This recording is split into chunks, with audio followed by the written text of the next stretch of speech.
Sophie Huxter. I think you're probably best known for writing travel guides, but I understand you've been writing recently about something rather different.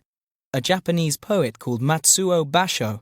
Could you tell us a bit more? I'd love to, yes. Basically, I was on a trip to Japan researching holidays there, and I came across this 8-day walk, the Basho Tour, on the eastern side of the main island Honshu.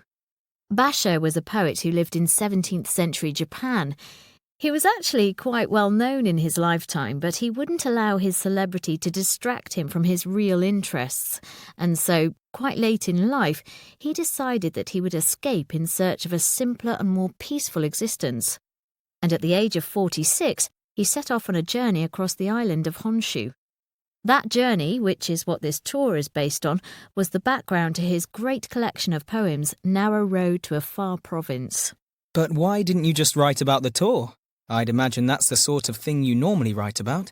What was it about Basho that made you want to write about him and his poems? Yes, that's a good question. The thing is, as a poet, one of Basho's preoccupations was observing nature. So, as he travelled on foot through this part of Honshu, about 1,100 miles in all he travelled, he kept a kind of diary of the things he saw. He would stop and observe what one writer called nature's modest dramas.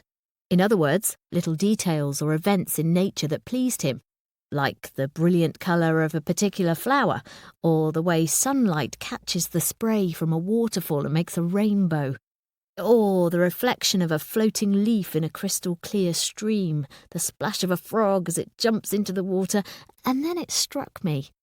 There I was, writing about holidays and tours and hotels and so on, and I wasn't paying attention to all these beautiful little details around me, around all of us.